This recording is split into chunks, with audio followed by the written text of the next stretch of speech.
안녕하십니까. 반갑습니다, 여러분. 한 주 동안 잘 지냈나요? 이제 더위가 한풀 꺾여가지고 이제 선선한 날씨가 오나 했더니만 그럴 줄 알고 낮에 겁내 덥더라고요. 아, 어, 이제 오늘 셀 2강 이제 같이 볼 건데 예습했어요? 자, 나는 예습을 했다. 오, 좋습니다. 오늘 예습을 했으면 강의를 할 게 없습니다.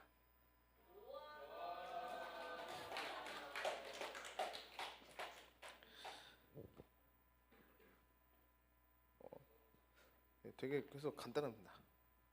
오늘 빨리 진도를 빼고 나눔을 하는 걸로 하겠습니다.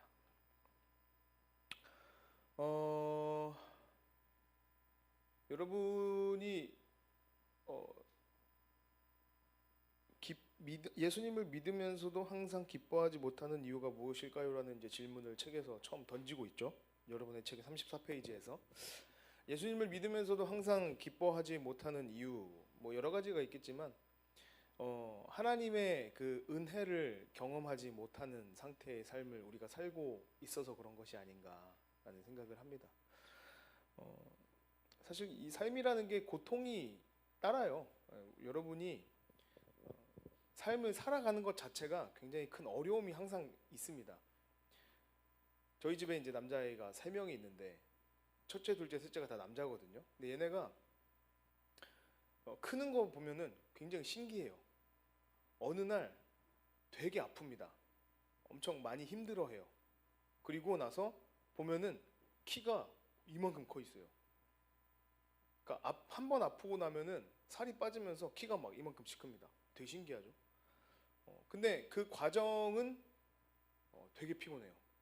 애가 막 자다가 일어나가지고 아프다고 징징대고 병원 가서 이제 계속 체크해줘야 되고 약도 계속 꾸준히 먹여야 되고 고열이 나기도 하고.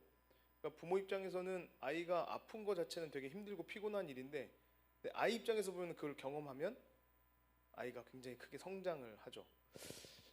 하나님의 은혜를 우리가 경험하는 삶을 살아야 하는 건데 이 하나님의 그 은혜가 뭐냐라는 이야기들을 이제 오늘 같이 해보려고 하는 거죠. 그것을 우리는 총 통틀어서 십자가라는 이야기를 하고 싶어하는 겁니다. 여러분 십자가는 원래 우리가 알고 있는 십자가는 뭐예요? 십자가 우리가 알고 있는 십자가 액세서리죠. 목걸이도 하고 귀걸이도 하고 그래서 되게 그냥 하나의 어떤 패션 용품처럼 많이 쓰이는 건데 원래 이 십자가라는 건 우리가 알다시피 형틀입니다. 형틀. 사람을 죽일 때 쓰는 사형 도구죠. 그러니까 지금 액세서리로 십자가를 쓴다는 거는 굉장히 아이러니한 거예요. 한 500년, 600년 지난 다음에 전기 의자 막 이런 게 달고 다니면 이상하잖아. 그런 거 비슷한 거죠. 그러니까 십자가는 그냥 사람을 죽이는 사형 틀입니다. 그런데 이것이 어떻게 변화가 되어 왔는지가 이제 그 예수님의 은혜를 설명하는 방식이 된 거죠. 오늘날 우리는 이 십자가를 은혜의 상징으로 받아들입니다. 왜 그럴까요? 십자가를 통해서 하나님과 나와의 단절된 관계를 회복하고 우리가 하나님의 자녀가 되었습니다. 뭐 때문에요? 십자가 때문에요. 그래서 십자가가 이제 우리의 그리스도인의 상징이 되어 왔고요. 그게 또 오랜 시간 동안 하나의 액세서리로 변할 만큼 이제 예전의 그 흉측한 의미들은 거의 사라지고 은혜라는 의미만 남은 거죠. 우리가 그리스도인으로 이 땅에 살아간다는 것은 그 은혜를 경험하며 살아간다고 말을 하는 겁니다. 그런데 내 삶에 기쁨이 없다.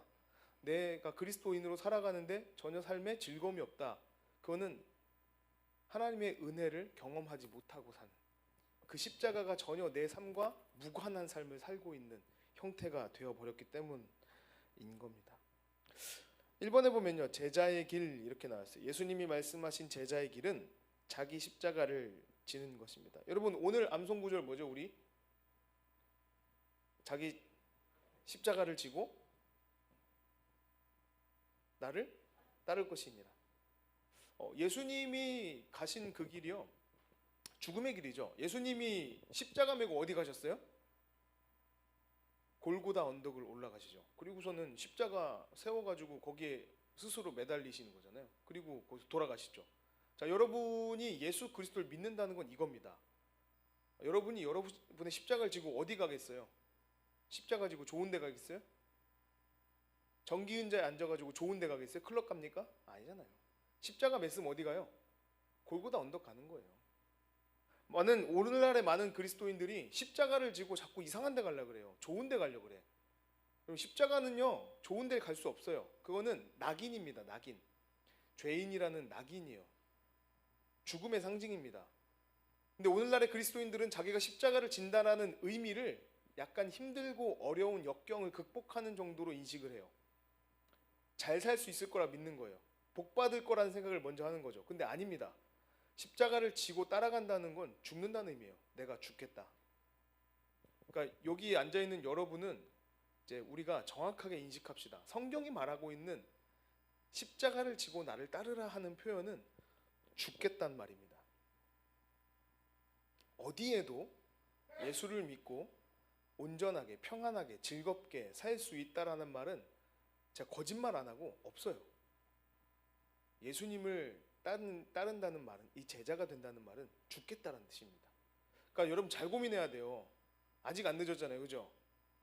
아직 안 늦었어요. 잘 고민해야 돼. 예수님을 내가 따르겠습니다라고 하는 건 예수님처럼 죽겠습니다라는 고백이라는 사실을 빨리 머릿속에 입력하셔야 됩니다.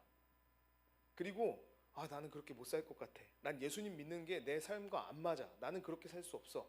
나는 예수님처럼 십자가 지고 죽을 수 없어 라는 결론이 난다면 빨리 도망가야 돼요. 빨리 도망가야 돼요. 지금 여러분의 기회를 드리는 겁니다. 그게 아니라고 한다면 예수 그리스도가 지신 십자가가 무엇인지를 파악하고 나도 그렇게 죽겠습니다라는 고백이 우리 안에 삶으로 드러나야 되는 거죠. 그걸 제자라고 부르는 겁니다. 되게 힘든 거예요. 여러분, 이제 재수가 없었다 여러분은. 하필 그 수많은 인구 중에 여러분이 예수님의 제자의 길을 걷게 됐다는 거, 애도의 표시를 합니다. 2번에 보면요, 예수님의 제자는 예수님 안에 거하는 사람입니다. 십자가는 형틀인데 그러면 누가 십자가를 지고 예수님을 따르기를 기뻐할까라는 질문이 던져지죠. 죽는 거면은, 죽임을 당하는 거면은 왜 굳이 사람들이 십자가를 지고 예수라는 사람을 따르는 것일까? 여러분 여기 앉아 있는 친구들 대부분이 모태신앙이기 때문에 아마도 여러분은 엄마가 아빠가 교회를 다니고 있어서 그래서 나도 교회를 다니고 있을 확률이 굉장히 높습니다. 그래서 내가 내 십자가를 지고 따르는 것이 무엇인지 잘 모를 가능성이 굉장히 높아요. 예수님은 십자가를 지실 때 예수님의 능력으로 십자가를 지셨을까요? 그런 생각 해봤어요? 예수님은 십자가를 질 만한 사람이었을까요? 뭔가 초월적인 힘이 있어서 십자가에 달려도 괜찮고 그 무시무시한 형벌을 받을 정도로 결심할 수 있는 힘이 크고 뭐 그래가지고 십자가를 지셨을까요? 그런 생각 해봤어요? 우리랑 달랐을까? 예수님은 십자가에 박힐 때도 안 아플까? 막 제자들 부인하고 다 도망가는데 어우 치사한 새끼들 그런 마음 안 들었을까? 우리랑 똑같은 인성을 가지고 계셨다고 봤을 때 아플 거 다 아프고 기분 나쁠 거 기분 다 나쁘고 또 의도 상하고 그러셨을 겁니다. 조금만 줄여주실래요? 예수님도 그러셨을 겁니다. 근데 그럼에도 불구하고 십자가를 질 수 있었던 이유는 뭐냐면 예수님은 하나님과 함께 하신 분이었다는 거죠. 여기에 이제 십자가를 지는 비결이 숨어 있습니다. 여러분이 이제 십자가를 제가 무서운 이 상징이라고 말씀드렸잖아요. 되게 힘든 거예요. 진짜로. 진짜 힘든 거예요. 특히 여러분은 잘 모르겠지만 교회 안 다니는 부모님을 둔 친구들은요, 예수를 믿는다는 거, 내가 십자가를 따른다는 거는 굉장히 큰 분란을 일으키는 행동입니다. 부모님이 여행 가자 그래도 저는 교회 가야 됩니다라는 말을 해야 되고요. 부모님이 이렇게 좀 해보자라고 말해도 내 믿음에 거슬리면 거부해야 되고요. 그럼 여러분 어떤 일이 일어나면 부모님하고 싸워야 돼요. 믿음 때문에. 근데 여러분은 그런 일을 경험하지 않을 가능성이 높죠. 그러니까 여러분 잘 생각해봐야 돼요. 여러분이 내가 믿음을 가지고 싸우지 않고 있다 그래서 그게 올바른 믿음이 아닐 수 있다는 사실을 여러분 고민해야 돼요. 예수님은 아예 대놓고 말씀하셨습니다. 나는 검을 주러 왔다 그래. 검을 주러 왔다. 싸움을 시킨다는 거예요. 왜요? 그 싸움이 끝나야 온전한 평화가 찾아온다는 얘기를 하시는 거거든요. 그러니까 여러분이 잘 생각해야 돼요. 우리가 십자가를 지고 따른다는 거, 이 십자가를 지고 이 땅을 살아간다는 거는 첫 번째는 이런 싸움을 싸워야 되는 건데, 자 그러면 예수님이 힘이 있어서 능력이 있어서 하나님의 아들이니까 싸울만 하셨겠다라고 생각하겠지만 아니요, 예수님도 굉장히 힘들어 하십니다. 인간의 육체를 입고 오셨잖아요. 자 그러면 예수님은 하나님과 동행하는 것으로 십자가를 지셨다고 우리는 이제 성경은 기록하고 있어요. 자 우리도 마찬가지죠. 우리는 그러면 십자가를 어떻게 질 수 있을까? 우리의 힘으로 십자가 지는 건 불가능합니다. 그래서 성경이 말하는 게 뭐냐면 그리스도 안에서라는 표현을 자주 쓰는 거예요. 우리가 십자가를 진다고 했을 때 이제 여러분이 십자가를 지고 가면 이제 한 5보 걸면 쓰러질 수밖에 없어요. 저도 한 3보 정도. 전 체력이 안 좋아요. 한 3보 걸면 이제 쓰러집니다. 그럼 이제 울면서 전 십자가를 못 지겠어요라고 이제 십자가를 떠나는 거죠. 그런데 감사하게도 하나님께서는 우리를 미리 선택하시고 불러 주셨어요. 그리고 십자가를 질 수 있도록 도와주시는 거예요. 누구로 하여금? 예수님으로 하여금 우리와 함께 할 수 있도록. 자 그래서 이게 중요한 겁니다. 제가 아까 말씀드렸잖아요. 십자가를 질 마음이 없거든 빨리 도망가야 된다. 힘들어. 삶이 고단합니다. 고통스럽습니다. 하지 말아야 될 것들도 너무나 많고요. 반대로 해야 될 것도 되게 많아요. 차라리 예수를 안 믿는다고 선포하고 내가 십자가 안 지겠습니다 해버리면 그런 것들을 안 해도 돼요. 예를 들면 술 먹을 때 눈치 안 봐도 돼. 야동 볼 때 마음의 거리낌이 없어도 돼. 자유롭게 자유인으로 살면 됩니다. 근데 예수를 따른다는 고백을 하는 그 순간 여러 가지의 제약들이 생기는 거예요. 해야 될 것들과 하지 말아야 될 것들이 생기는 거죠. 그런데 하나님께서 그럼에도 불구하고 이 땅 가운데 하나님을 믿는 백성들을 불러주신 이유는 내가 너희와 함께 하겠다고 약속해 주셨기 때문에 그런 거죠. 그게 예수님의 제자는 예수님 안에 거하는 사람이라는 겁니다. 우리는 그거를 한 단어로 사랑이라고 부르는 거예요. 사랑. 하나님이 우리를 사랑하셨습니다. 아멘이십니까? 우리가 십자가를 지고 갈 수 있는 이유는 하나님이 우리를 사랑하셔서예요. 그 사랑을 가지고 우리는 이 땅 가운데 십자가를 지고 살아가는 사람들이 되는 겁니다. 이번에 십자가의 은혜 1번 볼게요. 십자가는 하나님이 하나님이심을 스스로 포기한 것입니다. 2번 부활의 영광을 누리기 위해 먼저 십자가의 고난이 있어야 합니다 라고 표현합니다. 여러분 예수님이 이 땅에 오시는 것은 예수님이 하나님의 이 존재, 하나님과 같은 동등한 분이심에도 불구하고 이 땅에 오셨다는 사실을 여러분 알고 있나요?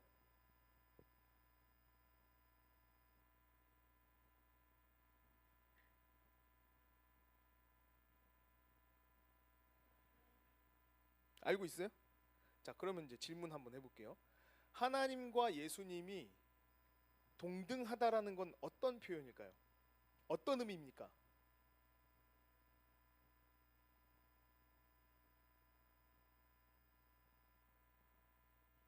뭐 앞에 누구 있어요? 뭐 어떤 표현이에요? 어떤 표현이야?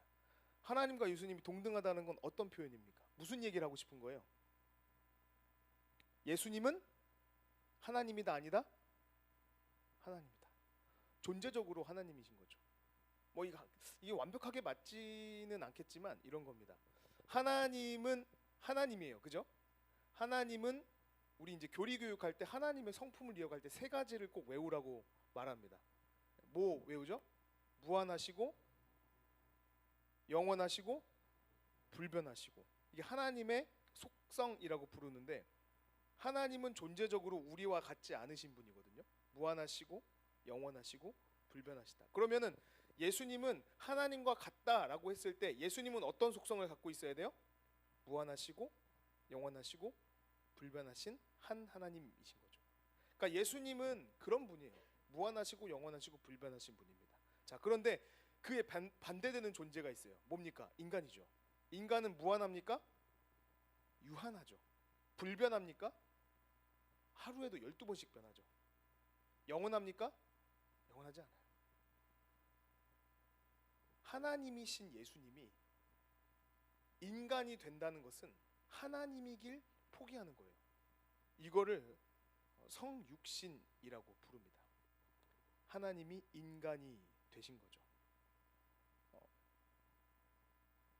1번에 십자가는 하나님이 하나님이심을 스스로 포기한 것입니다는 이 말을 하고 있는 겁니다. 여러분, 내가 만약에 가지고 있는 기득권을 포기해야 한다고 한다면 되게 싫죠. 제가 예전에 결혼하기 전에 장모님 집이 있었는데 그 장모님 집이 주차장 2자리를 6집이 공유하는 곳이었어요. 그러니까 차가 2대가 들어가면 그 다음부터는 거기 댈 수 없어요. 근데 그 주차장이 어느 한 집 앞에 그려져 있었습니다. 그래서 먼저, 원래 우리가 상식적으로 먼저 차를 주차하면 되는 거잖아요. 근데 그 집에 사시는 굉장히 오래되신 분인데 그 분은 그 주차장이 공용 주차장임에도 불구하고 자기 집 앞에 있는 주차장은 본인만 쓸 수 있다고 생각했어요.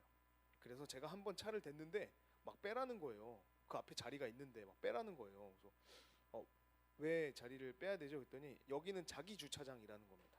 제가 여긴 공용 주차장입니다. 그랬더니 아니래. 자기 집 앞에 있고 자기가 여기서 오랫동안 우리 집 주차장으로 써왔다는 거예요. 그래서 여기는 자기 주차장이라는 거예요. 기득권이죠. 내가 오랫동안 이걸 사용해왔고 그렇게 의뢰히 살아왔으니까 너가 순응해라. 근데 만약에 그분이 그거를 포기해야 된다고 생각하면 굉장히 불편한 일입니다.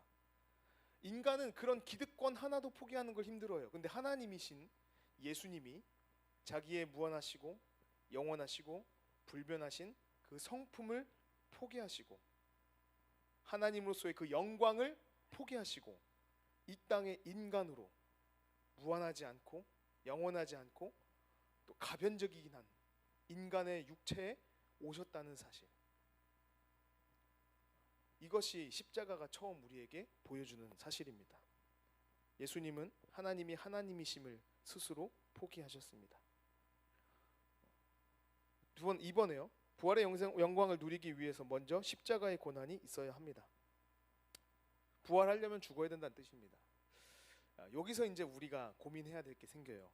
여러분이 예수 그리스도를 믿는다고 할 때 누리고자 하는 여러 가지 복들이 있죠. 즐거움과 기쁨들, 하나님 나라를 누리고자 하는 것들 있잖아요. 근데 여러분, 그건요, 여러분이 먼저 십자가를 지고 나서 오는 겁니다.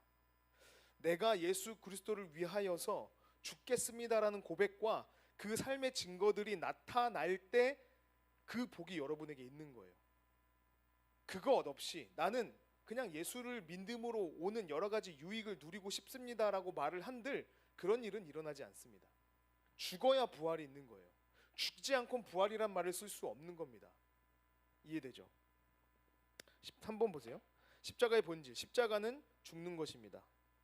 2번, 십자가는 최고의 섬김입니다.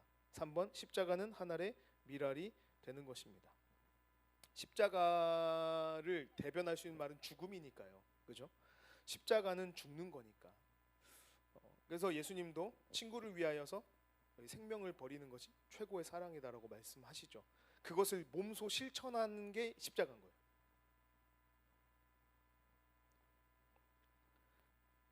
그리고 4번에 십자가를 통해서만 공동체를 세울 수 있다고 말합니다. 이건요 너무나 당연한 이야기를 이제 할 건데, 십자가는 이렇게 가로로 하나 선이 그어 있고 세로로 하나 선이 그어 있죠. 보통 그래서 십자가를 설명할 때 이 관계성을 많이 가져옵니다. 첫 번째로 가로로 세워 있는 긴 십자가는 하나님과 나의 관계를 설명한다고 표현해요. 온전한 관계가 이루어져야 하는 겁니다. 먼저. 그리고 가로로 세워져 있는 십자가의 이 날개는 사람과 사람 사이, 너와 나 사이의 관계성을 설명하는 날개라고 표현해요. 그러니까 나와 하나님과의 관계가 온전해져야 사람과 사람과의 관계가 온전해질 수 있는 겁니다. 이게 가장 두드러져야 할 곳이 바로 교회인 거예요. 여러분은 뭐 때문에 옆에 있는 친구들하고 친하게 지냅니까? 만약에 여기가 사교 동아리라고 한다면요, 각자 이득 될 만한 것들을 찾고 있겠죠. 유익한 것들을 찾고 있겠죠. 여기에서 내 마음에 합한 어떤 한 여성, 내 마음에 합한 어떤 한 남성, 혹은 이 공간, 이 공동체가 줄 수 있는 이익, 이런 것들을 찾는 집단이라고 한다면 십자가 같은 게 필요 없습니다. 그런데 교회는 좀 달라요. 먼저 여러분 한 명 한 명 개인이 하나님과 긴밀하게 연결되어 있고, 그래서 그 긴밀하게 연결되어 있는 사람들이 서로를 바라보고 있는 것이 교회 공동체인 거예요. 그러니까 되게 독특한 공동체인 거죠. 여러분은 어떤 이익도 이 공간에서 바라지 않고 오직 내가 사랑을 하고 사랑을 받는다는 하나님과의 관계성 하나 때문에 여기 앉아 있다는 거예요. 그리고 여러분은 아무런 대가를 바라지 않고 옆에 있는 사람을 사랑하기로 결심하는 거죠. 그거를 보여주는 게 바로 십자가라는 거죠. 누가 먼저 보여줘요? 예수님이요. 예수님이 십자가에 달려 돌아가시면서 보여주신 것이 무엇입니까? 하나님과 단절된 우리와의 관계를 회복시키신 거죠. 그래서 이 십자가를 인식하고 그 십자가 안에 살아가기로 결심해야지만 우리는 공동체를 세울 수 있는 겁니다. 예수님은 우리가 하나 되기를 원하십니다. 예수 그리스도가 머리 되시고, 그리고 그 예수 그리스도를 따르는 교회가 하나의 몸이라고 표현하고 있어요. 그러니까 이 교회의 주인은 누굴까요? 여러분? 아니요. 이 교회의 주인은 머리 대신 예수 그리스도인 겁니다. 그리고 우리는 뭐예요? 그 머리에 몸을 이루는 파편들, 조각들인 거예요. 그래서 제가 이제 여러분을 부를 때 형제님, 자매님 이렇게 안 부르고 우리 지체들 이렇게 부를 때가 있잖아요. 이 지체가 몸의 일부라는 뜻인 겁니다.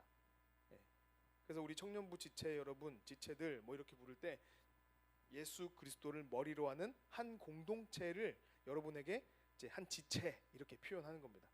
그래서 여러분이 각 몸의 부분들인 거예요. 그러니까 어느 하나 소중하지 않은 게 없고 어느 하나 더 귀한 것도 없는 거죠. 예수님은 우리가 하나 되기를 원하십니다. 만약에 몸이 싸우면 어떻게 돼요? 제가 어느 날 몸에 이상한 증상이 하나 생겼어요. 엄청 가려워. 그래서 막 긁으면 피나요. 그리고 굉장히 건조해집니다. 그래서 막 두드러기처럼 올라와요. 막 나중에 이제 보니까 건선이라는 거래요. 이 면역력이 떨어진 거랍니다. 근데 이게 해결할 방법이 없어요. 약이 없습니다. 왜 그러냐면 그냥 내 몸이 안 좋아진 거야. 면역력이 떨어진 거야. 약으로 치료할 수 있는 게 아닙니다. 내 몸 자체가 이걸 복구를 못해요. 그래서 막 긁잖아요. 그러면 피가 겁나 나요. 얘가 긁으면 얘가 아파. 그럼 안 돼. 긁으면 안 되는 병입니다. 근데 간지럽잖아. 긁어요. 피가 나. 내 몸인데 얘 때문에 얘가 아파요. 잘못된 거죠. 우리가 한 몸이라고 할 때 우리는 서로를 소중하게 대하고 서로를 사랑할 수 있어야 합니다. 그게 몸이에요. 그게 안 되면 어떻게 되죠? 안 돼도 어쩔 수 없죠 정도가 아니에요. 몸은 만약에 그게 안 되면 죽습니다. 생명이기 때문에. 그러니까 여러분이 만약에 교회 안에서 힘들고 어려운 관계들이 있어요. 그럼 극복을 할 수 있도록 부단히 노력할 수 있어야 합니다. 해야 합니다. 그리고 옆에 도와줘야 돼요. 만약에 그걸 극복하지 못하잖아요. 그러면 시름시름 앓다가 병납니다. 아파요. 3번 성령 충만은 피차 복종하는 삶을 가능하게 합니다. 여러분 복종한다는 거가 좋아요, 싫어요? 복종.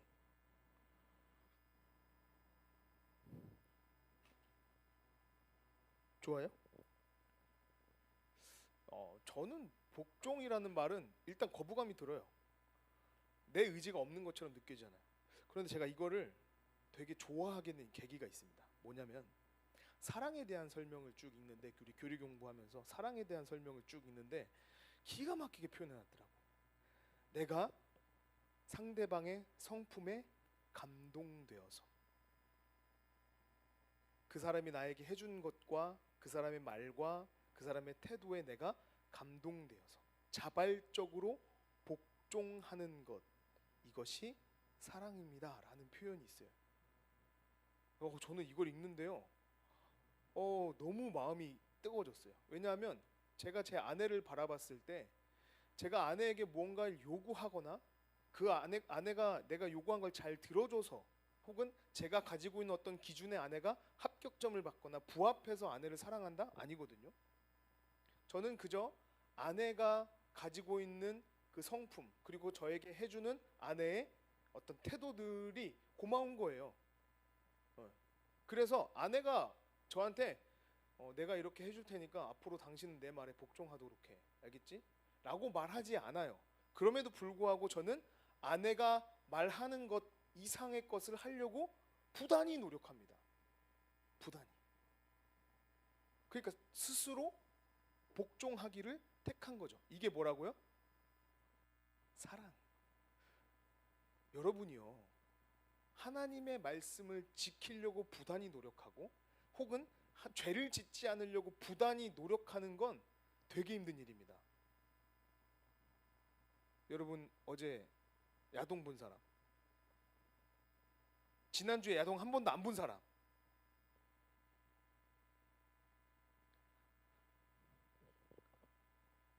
안 듣고 있어요. 귀 막았어요.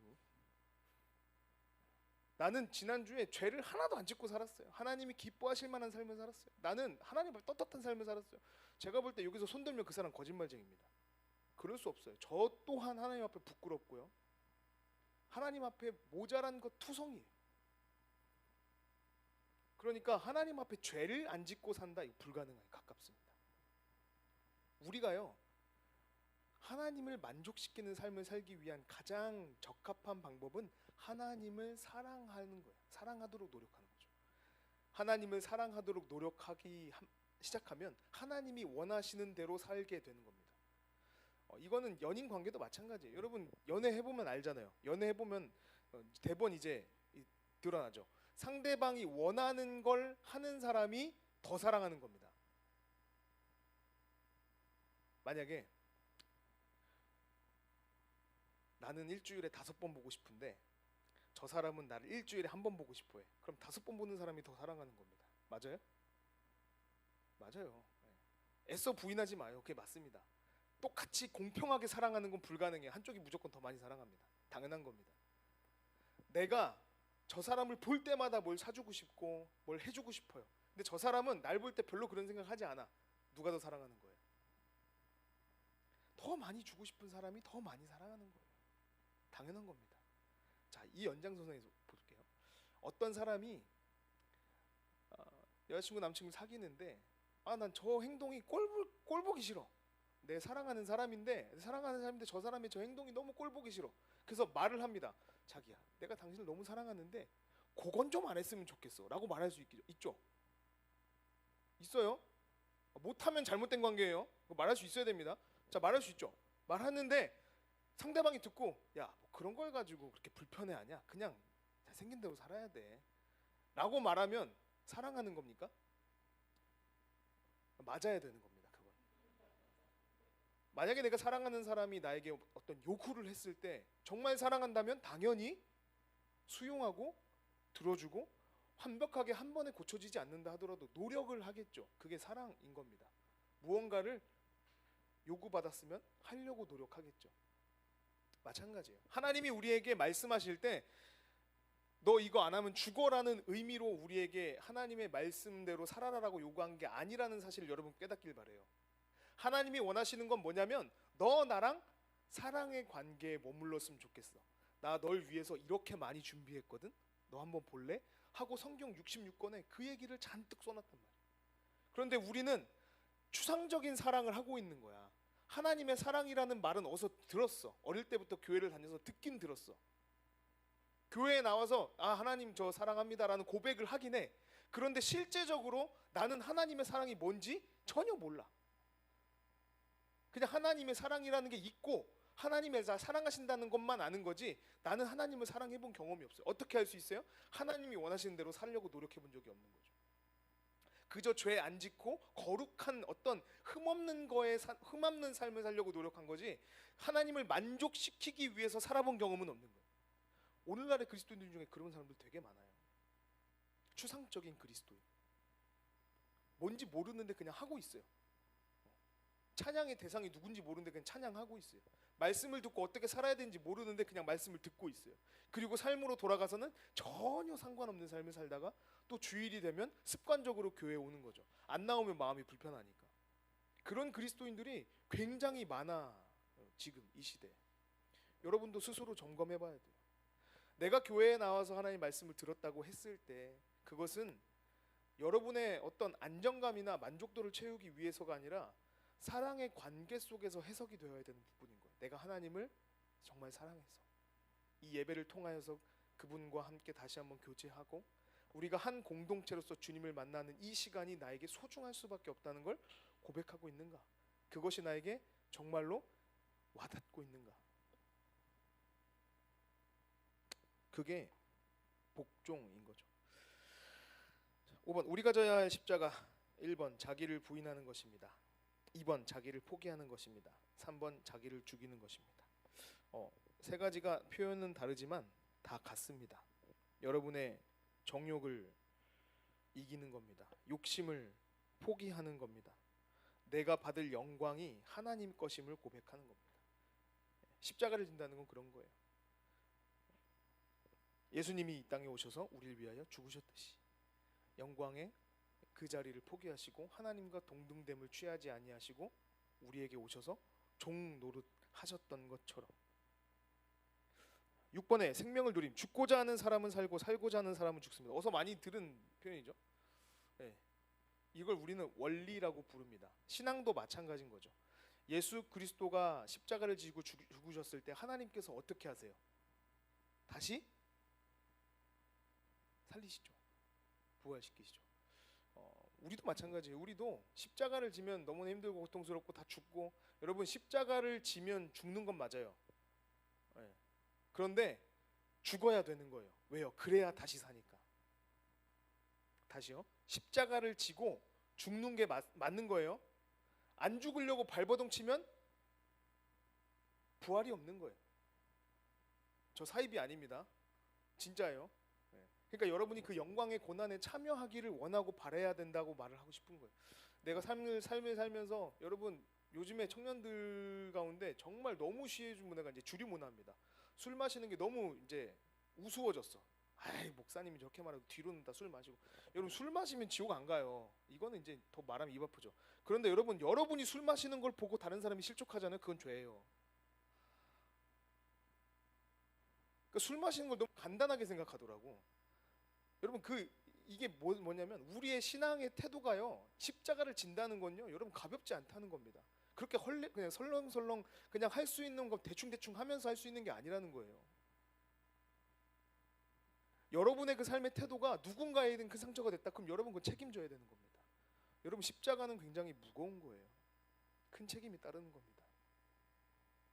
예수님이 십자가 지실 때 그냥 설렁설렁 야 나 하나님의 아들이거든 십자가 따위 그냥 내가 간단하게 져버리고 말지 그런 마음으로 십자가 지시지 않았어요. 십자가 지기 전날 겟세마네 동산에서 땀이 변하여 핏방울이 되기까지 간절하게 기도하는 게 뭔지 알아요? 할 수 있으면 이 십자가의 잔을 내게서 멀어지게 피할 수 있게 해달라고 한 기도가 그거예요. 여러분의 십자가가 그렇게 가볍지 않아요. 예수님도 피하고 싶으셨던 거예요. 근데 여러분 너무 십자가를 쉽게 생각하고 있는 거 아닌가 한번 우리 스스로를 돌아볼 필요가 있다는 거죠. 포기하는 것, 죽이는 것, 부인하는 것입니다. 내 거 아무것도 없어요. 우리 팔복할 때 했잖아요. 첫 번째 심령이 가난한 자는. 심령이 가난하다는 것은 그냥 아무것도 없다는 거예요. 파산됐다라는 표시입니다. 십자가는 그런 거예요. 6번에 생명을 누림. 죽고자 하는 사람은 살고 이거 했죠. 십자가를 짓는 사람만이 부활의 영광을 맛볼 수 있다. 앞에 했던 얘기고요. 내가 십자가를 질 때 하나님의 생명이 흘러갑니다. 여러분이 십자가를 지기로 결심하면 여러분 주변에 있는 사람들이 살아나기 시작합니다. 이게 이제 신비예요. 예수님이 십자가를 지고 죽으셨는데 예수님으로 말미암아 생명이 흘러가기 시작합니다. 여러분도 마찬가지예요. 여러분이 죽기로 시작하잖아요. 그럼 여러분의 가정이 살고 여러분의 학교가 살고 여러분의 직장이 살고 이 신광교회 공동체, 청년 공동체가 살게 되는 겁니다. 왜 안 살아요? 안 죽으니까요. 안 죽으니까. 죽어본 경험이 없는데 어떻게 살아요? 부활은 죽어야 있는 거거든요. 여러분 이거 굉장히 중요한 겁니다. 안 죽어서 안 사는 거예요. 하나님의 손이 짧아서 안 사는 게 아닙니다. 자, 7번 해결책. 내가 포기하지 못하는 것을 묵상하십시오. 여러분이 포기하지 못하는 것이 무엇이 있습니까? 십자가를 져야 하는데 십자가를 져야 되는 건 알겠는데 근데 아직도 포기되지 않는 것이 있다면 그것이 뭡니까? 그게 정말로 여러분의 영원한 삶보다 중요한 것입니까? 그래서 바울 사도도 이렇게 고백해요. 영원하지 않은 것으로 영원한 것을 대체하려고 하는 것은 굉장히 미련한 것입니다라고 말을 하는 거죠. 잘 생각해 보세요. 여러분이 포기하지 못하는 그것이 여러분의 영원한 삶과 정말로 맞바꿀 만큼 중요한 겁니까? 우리는 고민을 많이 해야 돼요. 2번 하나님 앞에 나를 드리는 고백을 하십시오. 하나님이 나를 인도하실 것을 믿고요. 하나님 저는 아무것도 아니니 하나님께서 저를 붙드시고 인도하여 주시옵소서라고 기도하는 거죠. 저는요, 여러분이 성경적인 지식이 많이 없어도 된다고 생각해요. 단 하나, 여러분의 삶을 주님께 맡기는 것은 필요하다고 생각합니다. 기도를 잘 못해도 괜찮아요. 기도 잘 못해도 뭐 이렇게 아침에 일어나서 또 자기 전에 하나님 저는 어디로 갈지 모르니 나의 삶을 인도하여 주세요 라고 고백하는 것은 좀 굉장히 중요한 기도라고 생각합니다. 하나님께 여러분을 드리시길 바래요. 3번 내가 사는 것이 아니라 내 안에 그리스도가 사는 삶을 사십시오. 갈라디아서 2장 20절에 나오는 말인데 이제 내가 그리스도를 믿는 믿음 안에 사는 것은 내가 사는 것이 아니라 예수께서 내 안에 사시는 것이라는 고백입니다. 다시 말하면 여러분이 십자가를 지는 것 같아 보이는데 아니라는 겁니다. 내가 십자가를 지기로 결정하는 그 순간 그 십자가를 누가 지어주신다고요? 예수님이 지어주신다고요. 자, 마지막입니다. 나가기. 내가 죽으면 그때부터 내 안에 계신 주님이 사는 기쁨을 누릴 수 있습니다. 아멘이십니까? 저는 여러분이 눈에 보이는 것에 현혹되지 않았으면 좋겠습니다. 앞에 있는 건요, 있다가도 없고 없다가도 있어요. 여러분 주변에 있는 것들은요, 언제든지 변할 수 있는 것들입니다. 근데 오로지 변하지 않는 한 가지가 있다면 그것은 하나님 아버지의 사랑,